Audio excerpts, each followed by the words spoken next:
Nel video di oggi ho un ospite speciale.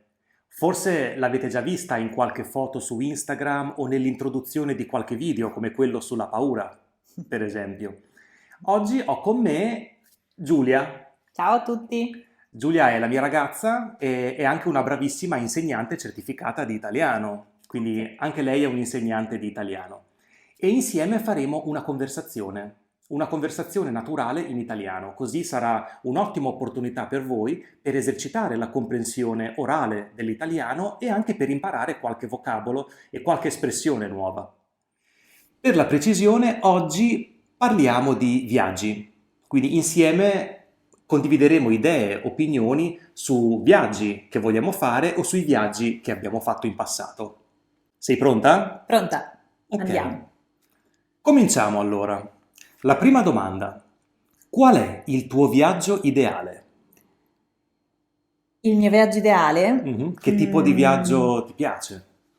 Allora, mi piace un viaggio dove io possa riposarmi, perché comunque lavorando tutto l'anno c'è la Mm. necessità di riposarsi, ma allo stesso tempo anche scoprire posti nuovi, insomma, località nuove oppure la natura. Ovviamente dipende dal posto nel quale decido di andare, ecco. Però un posto nel quale una vacanza, un viaggio nel quale mi possa riposare, ma allo stesso tempo scoprire la cultura di quel posto, se ci sono dei monumenti o delle cose caratteristiche.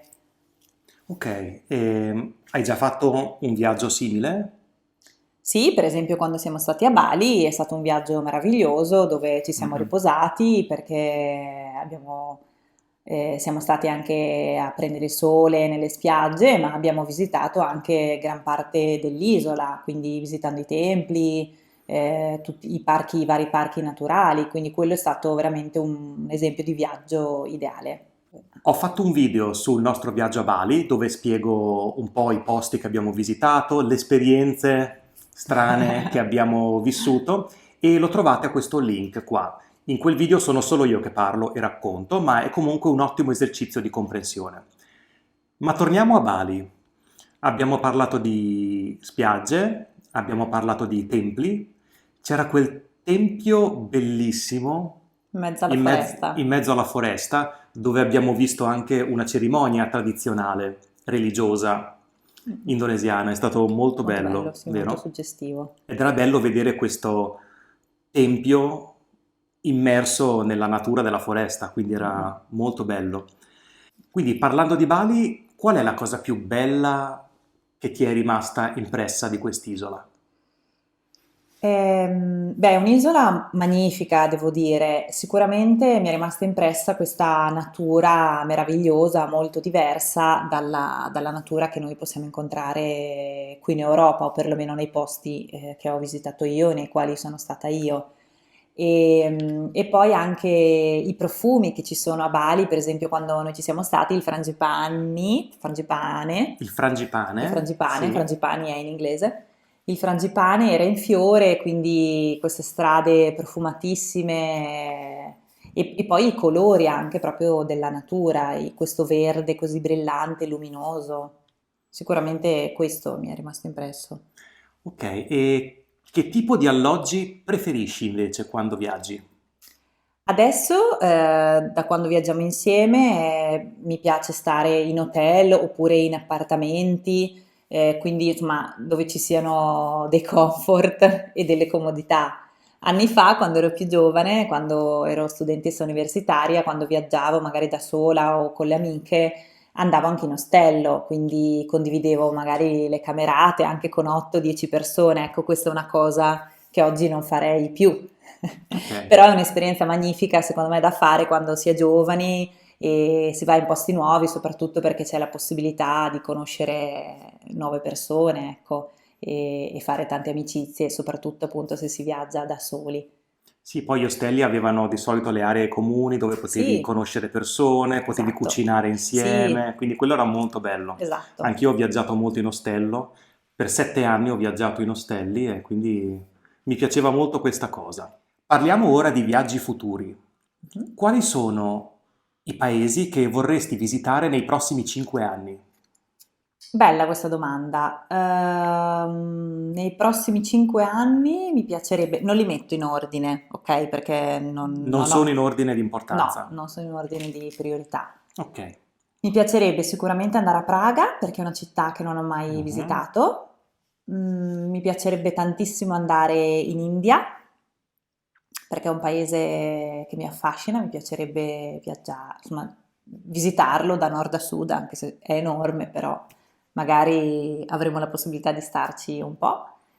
E mi piacerebbe andare in Thailandia, mi piacerebbe visitare New York e il Sud America, quindi prevalentemente Perù e Argentina.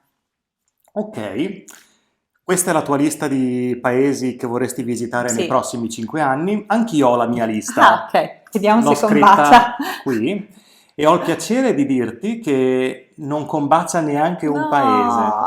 Quindi per i prossimi 5 anni andremo in vacanza separati, perché io voglio visitare 5 paesi e tu vuoi vederne altri Altri 5. 5. Beh, li mettiamo insieme e viaggiamo per 10 anni. Ok, vuoi sapere i miei 5? Sì, vediamo. Allora, anch'io non te li dico in Ok, ordine di di priorità. priorità. Allora, io ho messo l'Islanda, Ah, ok. perché vorrei visitare i geyser, la natura, le cascate dell'Islanda. Ho messo l'Africa, che è molto Mm. generale, ma in particolare io vorrei visitare magari le tribù africane, quindi in paesi come il Kenya, e anche vivere quindi a contatto con loro, con le popolazioni locali e fare anche un viaggio magari etico in cui posso essere utile, posso aiutare, magari lavorare con i bambini nelle scuole. Questo piacerebbe anche a me, quindi Quindi questo alternare si un può fare. po', alternare una vacanza e anche come si può Un dire, sostegno, un supporto. supporto alle persone che hanno bisogno. Poi ho messo l'India. Ok, quindi qui ci siamo.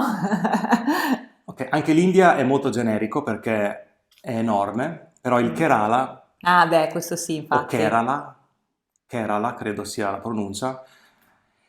Poi ho messo Ah, ok. il Tibet mi piacerebbe tanto, e il Canada. Va bene, sì, anch'io, ma cioè, io ho tantissimi altri posti che vorrei vedere, ecco, così una domanda, i primi 5 mi sono venuti in mente questi, ecco, Ok, però c'è spazio per un compromesso. esatto, assolutamente.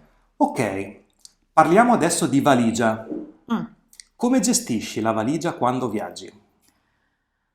Come gestisco la valigia? Beh, io in genere penso prima che cosa mettere nella valigia, quindi qualche giorno prima inizio ad organizzarmi, a pensare che cosa mi potrebbe servire, quindi non la preparo all'ultimo come invece fai tu.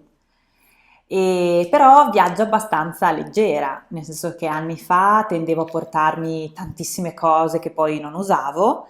Ora invece riesco a selezionare bene proprio le cose che mi servono.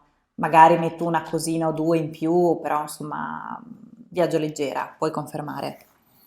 Sì, posso confermare perché non abbiamo ancora fatto un viaggio a Capo Nord dove bisogna riempire la valigia di giubbini e cose pesanti. Lì voglio vedere. Sì, poi io sono anche freddolosa, quindi dovrei portarmi la casa. Esatto. E io come sono con la valigia? Tu la prepari all'ultimo, però dai, hai sempre tutte le tue cose. Ogni tanto dimentichi qualcosa, tipo lo spazzolino, Sì, cose non le importanti. ciabatte, però sono tutte cose che poi si possono comprare anche in loco. Ok, prima abbiamo parlato di viaggi futuri, Mhm. quindi viaggi che vorremmo fare in futuro. Adesso parliamo di viaggi passati, a parte Bali. Ok. Qual è il tuo posto preferito? Il posto preferito che hai visitato già in passato? È difficile scegliere perché comunque tutti i posti che ho visto mi sono piaciuti, mi sono rimasti nel cuore, anche perché in alcuni posti ho anche vissuto magari per un anno, quindi ho vissuto tante esperienze molto belle, molto importanti. Un paese che a me piace tantissimo è la Spagna, e l'ho girata abbastanza, però forse direi l'Australia. L'Australia perché comunque un continente incredibile, secondo me va veramente visitato una volta nella vita. Dove sei stata Mm. in Australia? Io vivevo vicino a Melbourne, però poi ho viaggiato abbastanza, insomma, quindi sono stata al centro, nella parte ovest, al nord, e il posto secondo me più incredibile è stato sicuramente Uluru, quindi la Mm. montagna sacra o Ayers Rock, come la chiamano gli australiani. Uluru è nella lingua nativa, perché insomma è questa montagna sacra dove c'è un'atmosfera anche mistica molto particolare. E poi la natura in sé, questi animali fantastici che ovviamente non ci sono qui, come i koala, i canguri, oppure l'altro animale, Beh, il c'è il wombato, wombato, per sì, esempio. l'ornitorinco, Esatto. sì. E anche questo cielo meraviglioso in Australia, il cielo sembra più grande. Non so perché, però io ho avuto questa impressione, non so, anche tu ci sei stato, non so se anche tu hai avuto questa impressione. Sì, io non ho avuto la fortuna di poter andare nel centro, quindi a vedere Uluru, però sì, in Australia sicuramente il cielo sembra più grande Mm. di quello che è. Poi ovviamente nel deserto, senza Sì, luci, esatto. è un po' come andare magari nel deserto negli Stati Uniti, su Grand Certo. Canyon, che vedi questa marea di stelle, la Via Mm. Lattea. Quindi bene, ti è rimasta molto impressa l'Australia. Sì, molto. Perfetto. Ci vorrei tornare. Ah, ecco, anche in Australia dovremmo tornare, visto che abbiamo anche degli amici. Sì, giusto, dobbiamo organizzare un viaggio in Australia, così facciamo anche una tappa in Nuova Zelanda Magari. e in Tasmania. Ok. Perfetto. Parlando di viaggi non possiamo non parlare di lingue straniere. Tu che lingue parli? Io parlo spagnolo, inglese, anni fa parlavo fluentemente anche francese, però adesso non usandolo più l'ho un po' dimenticato.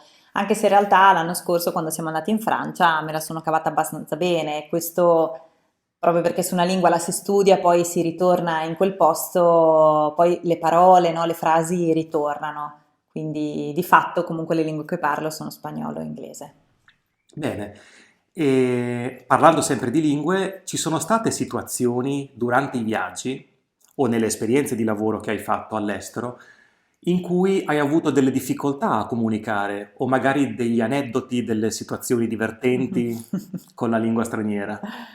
Beh, sicuramente quando sono arrivata in Australia, quando diciamo, le persone parlavano utilizzando lo slang, soprattutto magari i colleghi più giovani, e lì è stato abbastanza faticoso, poi un pochino ci ho fatto l'orecchio, insomma mi sono abituata. Ultima domanda. Ok? Abbiamo parlato di noi, Mhm. dei nostri viaggi futuri e passati. Adesso parliamo di chi ci guarda. Ok? Quali sono i motivi principali per cui una persona dovrebbe venire in Italia? Mm. In vacanza o per vivere in Ok. generale? E i motivi quindi, i Mhm. motivi. Beh, secondo me l'Italia è bellissima, è ricchissima di storia, quindi sicuramente i motivi sono proprio anche venire a contatto con parti significative della storia, dell'Italia, ma anche non solo, ecco. E quindi anche la bellezza dell'Italia, pensiamo, non so, per esempio al Colosseo, Piazza San Pietro, tutti i dipinti, le collezioni d'arte, secondo me questi sono aspetti magnifici, Mhm. che affascinanti anche secondo me per i turisti e per le persone. E poi un'altra ragione è sicuramente la cucina. C'è una grandissima varietà culinaria in Italia, caratteristica da regione a regione, ma all'interno della regione anche tra province e province. Quindi secondo me, soprattutto se qualcuno ha la possibilità di fermarsi in Italia magari per un mese o due in una regione, come per esempio fanno i nostri amici australiani, ecco lì secondo me anche vivendo per un periodo un po' più lungo c'è veramente la possibilità di scoprire anche queste caratteristiche legate proprio alla cucina. Ma per prima cosa direi sicuramente la bellezza delle città, le loro caratteristiche, anche semplicemente come sono le città, per esempio Ferrara, che è una città rinascimentale, ha queste viuzze caratteristiche, e ci sono tantissime città così in Italia, oppure dei borghi meravigliosi, oltre appunto ai grandissimi monumenti, alcuni che ho citato prima, ecco. Quindi Sì, direi principalmente per la bellezza, ecco. sì, a volte noi pensiamo magari ai grandi monumenti che sono meravigliosi, come il Colosseo, la Torre di Pisa, Mm, o si pensi magari anche a Venezia con i suoi esatto. canali, San Marco. Però, come dicevi tu, in città come Ferrara, ma tante altre, ci sono magari delle vie nascoste che sono piccole, ma è come un po' tornare indietro nel Sì, passato, no? esatto. Chi si trova a Ferrara e gira, magari comincia a vagare per la città senza... Una meta magari Sì, o magari specifica. uscendo dai luoghi tradizionali, può vedere delle vie storiche veramente Mm, bellissime. mm. Quindi questo è il bello dell'Italia Sì, sicuramente. E poi ci sono anche delle grandi bellezze naturali come nel sud il mare o le certo. spiagge del sud, le Dolomiti Le invece. Dolomiti, per esempio. Esatto, le Cinque Le Cinque Terre, che è un Terre. posto che a me piace molto. Quindi sono tanti motivi per visitare l'Italia. Bene, abbiamo parlato di tante cose. È stato un piacere. Questa era una conversazione naturale tra due nativi. Giulia e io abbiamo parlato in italiano naturale, quindi è stata un'opportunità per voi per esercitare la lingua, la comprensione della lingua orale. Spero che sia stato utile e che abbiate imparato anche delle parole o delle espressioni nuove. E niente, Grazie e a presto. a presto e al prossimo video. Ciao.